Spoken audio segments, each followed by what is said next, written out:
की कथा और गीत इसलिए सुनाई जाती है क्योंकि सुनाने का अर्थ ये होता है कि सारे जितने प्रामाणिक ग्रंथ हैं उनको आपके सामने रखना है कि ये मानव जीवन का गीत इसमें लिखा हुआ है। मानव जीवन हमें क्यों मिला हुआ है? धर्म कर्म करने के लिए मिला हुआ है। किस लिए मिला हुआ है? ब्रह्म ज्ञान के लिए मिला हुआ है। इसलिए मानव जीवन की कहानी सुनना का अर्थ होता है ये सारे ग्रंथ जो हैं वो हमारे सामने रख दिए गए हैं। वो हम पर है कि हम इन्हें पढ़ें या हम इन्हें न पढ़ें।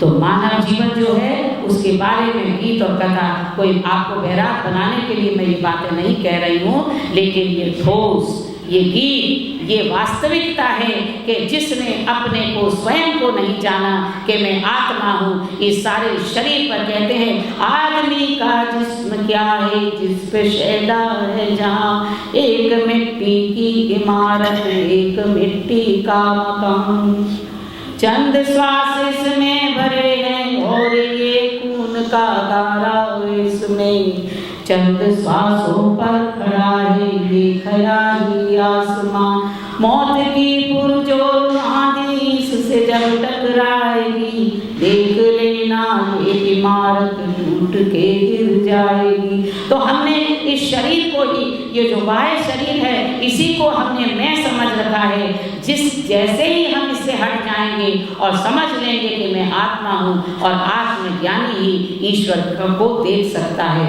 इसलिए कहते हैं कि आत्मा का ज्ञान होना उन्हीं को अधिकार है जो कि प्रभु के प्रति भक्ति रखते हैं। जो आत्मज्ञानी नहीं है वो सत्संग में भी आकर क्या समझेगा, क्योंकि सत्संग उसके लिए एक एंटरटेनमेंट सेंटर हो जाता है। तो जिस तरह की आपने आज सत्संग किया है उसी तरह कुछ विद्वान बैठे हुए थे, उन्होंने भी ऐसा ही सत्संग किया, समझदार थे आपकी तरह, विद्वान थे आपकी तरह, लेकिन एक उसमें से उठा और कहने लगा अरे मानव जीवन क्या है जरा इसे तो समझाओ। तो एक ने कहा ये संघर्ष है, दूसरे ने कहा लेन देन की मंडी है, तीसरे ने कहा ये तो एक नौका है इसमें तो यात्रा करने आए हैं, चौथा कहा कि ये तो बिल्कुल स्वार्थ का जीवन है, आज छठवां कहता है ये तो अकस्मात घटना हो गई है। कहते हैं ना आई हया आई कजा ले चली चले, न खुशी से हम आए न खुशी से हम चले। तो हमें ये जीवन की यात्रा जो है, मानव जीवन की यात्रा, हम कहते हैं कि हमारा जन्म हुआ आज हमारा जन्म नहीं हुआ, हमारा जन्म न जाने कितनी योनियों के पहले हुआ था। 84 लाख, मैं तो एक डॉक्टर हूँ, मैं समझती हूँ कि 84 लाख जो योनियाँ हैं ये अस्पताल के वार्ड हैं जहाँ पर की आत्मा का इलाज होता है, सूअर के रूप में, गधे के रूप में, कीड़ों के रूप में। और जब आत्मा शुद्ध हो जाती है तब हमें ये मानव शरीर मिलता है। और मानव शरीर मिलने के बावजूद भी अगर हम ये न समझें कि आत्मा का परम मित्र परमात्मा को मिलना है उसे, और हम आत्मा को छिपाए रखते हैं, उसके सामने पर्दा डाल देते हैं, तो ये जीवन भी हमारा बर्बाद हो जाता है।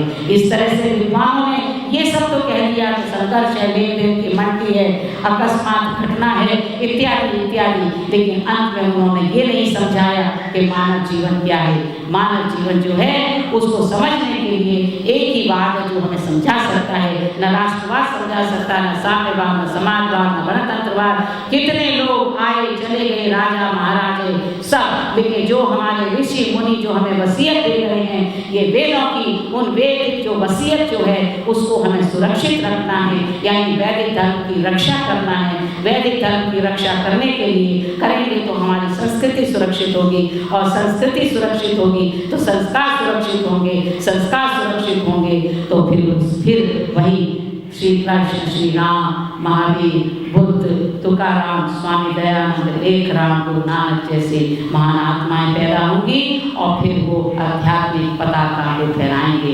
इसलिए हमारा कर्तव्य बनता है कि अध्यात्मवाद, आत्मविश्वास के संग जीवन का संकल्प बनाना होगा, तब हम मानव जीवन को समझ पाएंगे। क्योंकि यही उद्देश्य हमारे जितने उच्च कोटि के उपदेष्टा थे, जितने यतिजन से, जितने सन्यासी थे, उन्होंने जंगल में, आरण्य में बैठकर शिक्षा प्राप्त की, ब्रह्म ज्ञान की, धर्म और कर्म की संपत्ति कमाई, कि युग युगों तक आज हम उनको याद करते हैं। मुझे वेद कुरान से क्या, मुझे सत्य का पाठ पढ़ा दे कोई, मुझे मंदिर मस्जिद जाना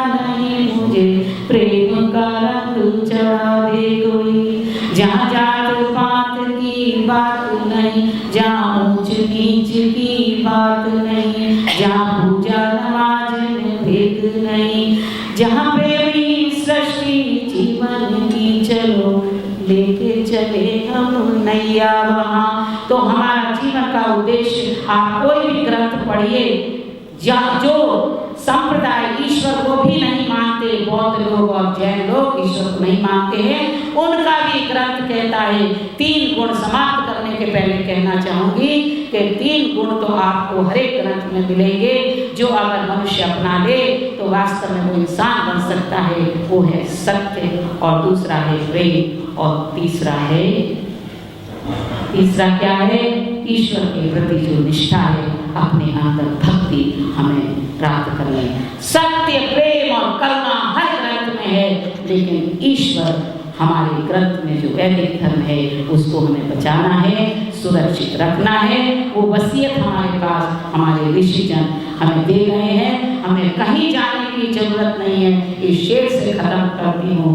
ढूंढता किस वास्ते, ढूंढता किस वास्ते, गाफिल ये घर घर देखता, पहले ही जेरे बगल कर अपना दिल भर देखता। सैकड़ों पर्दों से वो पर्दा नशिया ताना, चेहरे से पर्दा अगर गाफिल उठा कर देखता।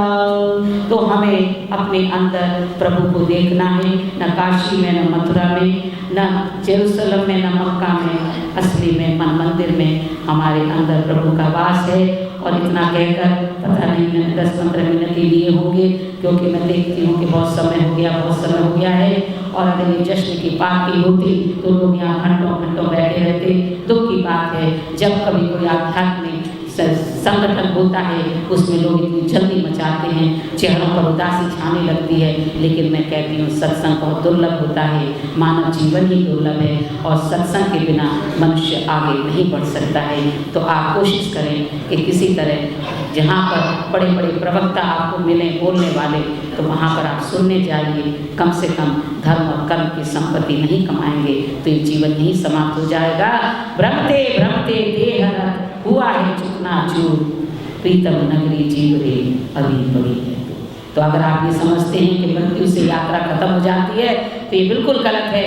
जब तक हमारा गंतव्य पूरा नहीं होता है, मोक्ष की प्राप्ति नहीं मिलती है, उस इंसान का कभी यात्रा खत्म नहीं होती है। तो अब फिर मरेंगे, फिर जन्म होगा, फिर मरेंगे, फिर जन्म होगा। जन्म तो बहुत मिल जाएंगे, लेकिन इस यात्रा को खत्म करना है तो हमें आत्मज्ञान को प्राप्त करना हो। इतना कहकर मैं आपसे क्षमा मांगती हूँ अगर कुछ मेरे से गलती हो गई हो, लेकिन मुझे यहाँ आकर बहुत अच्छा लगा और मैं आपके आभारी सदा रहूँगी कि आपने इस दिन को हमारे पिताजी की किताब के विमोचन के लिए रखा, और अपने परिवार की तरफ से आपको धन्यवाद देती हूँ। ओम शांति।